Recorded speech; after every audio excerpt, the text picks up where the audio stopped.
Merci. La parole est à Jean Lassalle, non inscrit.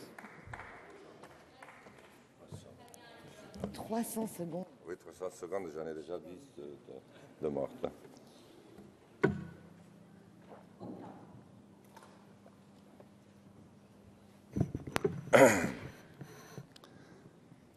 Madame la Présidente, Madame la Ministre, Madame et Monsieur le rapporteur, Mesdames et Messieurs les députés, chers collègues, c'est bien entendu un sujet de toute première importance qui nous réunit ce soir, et je voudrais dire d'abord que tout ce qui peut contribuer au fait de pousser à nouveau nos concitoyens aux urnes part d'un bon sentiment, et je pense que les dispositions de facilitation, de clarification que vous avez prévues vont dans ce sens, donc je ne peux que m'en réjouir. Ceci étant, comme l'ont dit la plupart des collègues qui sont exprimés sur le sujet, je crois que le problème est hélas beaucoup plus profond. Nous le savons tous. Je pense qu'il est aussi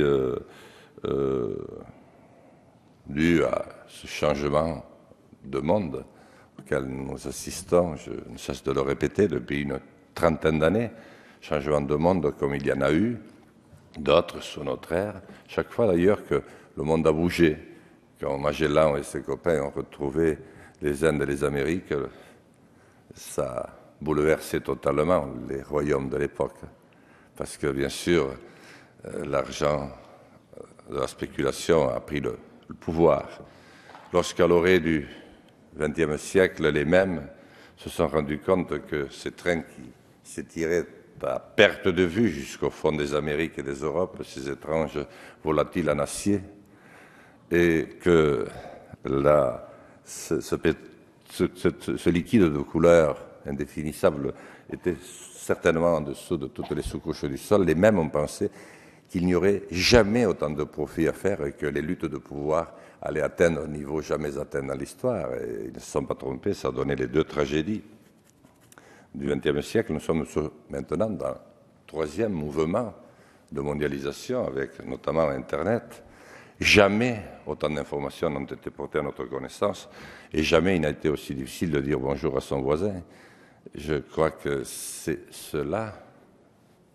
ces éléments-là qui touchent à l'humain aujourd'hui, auxquels nos concitoyens attendent des réponses. Et là, le moins que l'on puisse se dire, c'est que je ne nous trouve pas, ni les uns ni les autres, très inspirés. Ça viendra, j'espère.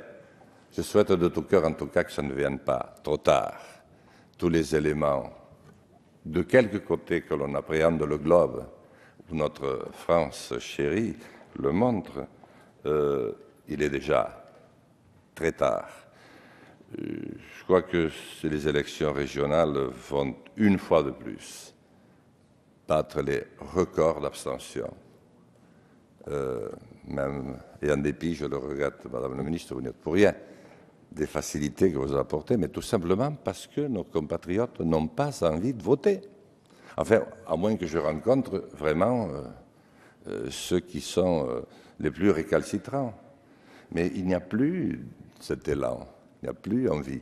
Alors je le dis, malgré toute la sympathie que je porte aux députés et à l'homme, je suis en désaccord total avec François de Rugy, bien sûr. Mais cette maison est faite pour exprimer aussi des désaccords. Pour moi, le vote obligatoire, ce serait le niveau zéro de la démocratie. Si on m'imposait à moi le fait d'aller voter, eh bien, je suis tellement accroché à l'expression du vote au suffrage universel que je n'irai pas. Voyez ? Alors, je suis certainement un cas extrême, mais il pourrait s'en trouver quelques autres comme moi. Non, simplement, faisons en sorte de trouver des débats plus porteurs d'espoir, plus porteurs d'idées nouvelles que celui que nous avons eu, par exemple, cet après-midi à propos de très grands sujets, celui de la Grèce. et qui, à mon avis, n'était pas à la hauteur de l'Assemblée nationale. On n'est pas obligé de préciser française parce que tout le monde sait que l'Assemblée nationale est française. Trouvons d'autres moyens. Alors, ils sont bien sûr difficiles. Merci de conclure, non, cher collègue. je n'ai pas dépassé 4h53. Non, mais merci de conclure. Ah non, vous me... Merci de conclure. Ah, de conclure. Ah, pardon. Donc, trouvons d'autres moyens tout simplement de faire le travail du politique. Le politique, c'est un rêve. Le politique, c'est une utopie. Le politique, c'est de penser la cité, de lui donner un futur, un lendemain, et de le faire avec le peuple. Le peuple, aujourd'hui, est perdu de vue. J'en appelle au retour du citoyen. Il reviendra. Espérons qu'il ne revienne pas trop tard. Merci.